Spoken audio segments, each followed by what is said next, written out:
We are opposed around the world by a monolithic and ruthless conspiracy that relies primarily on covert means for expanding its sphere of influence. It is a system which has conscripted vast human and material resources into the building of a tightly knit, highly efficient machine that combines military, diplomatic, intelligence, economic, scientific, and political operations. Its preparations are concealed, not published. Its mistakes are buried, not headlined. Its dissenters are silenced, not praised. Americans, mobilize. Stand together, stand tall. Tell the government you're mad as hell. No longer cooperate with the government. Do not accept the national ID card. Do everything in your power to restore freedom and your individuality back to America. Stop being a country run by the institutions for the institutions. Let's go back to we the people, by the people, for the people, as opposed to we the institution, by the institution, for the institution. Stop being scared. We have to stand up and do what's necessary to take back, to stop these bankers, this elite, this government full of lies, congressmen full of liars. As Iraq veterans against the war, we are resisting an occupation we once risked our lives for. We swore to support and defend the Constitution of the United States of America, but we found out the hard way that the greatest enemies of the Constitution are not to be found in the sands of some far-off land, but rather right here at home. When injustice becomes law, resistance becomes duty. It is time we start meeting oppression with resistance. They cannot stop us.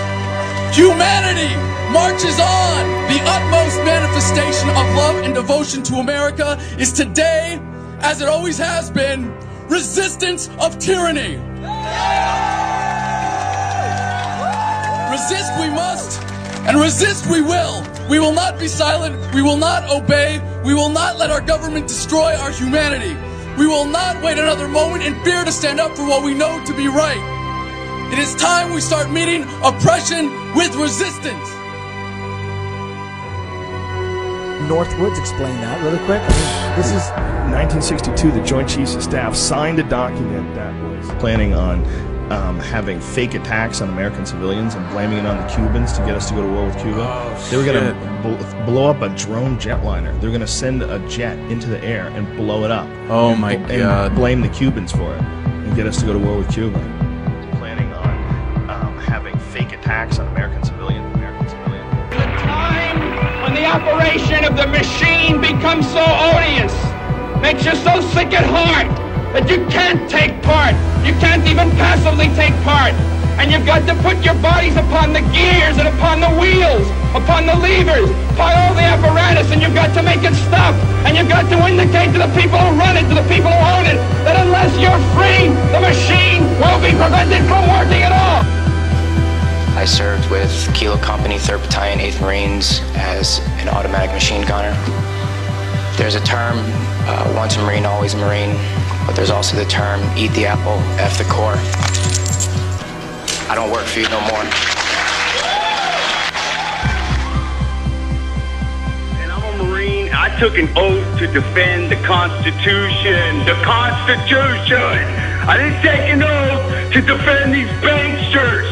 And I guarantee you, all you devil dogs out there need to rise up and take over this country and defend the Constitution against these punks. Okay, I'm sick of it too, Alex. You know, I'm a Marine, but I'm sick of this. You know, they're using us and they're sucking us dry and they are destroying us.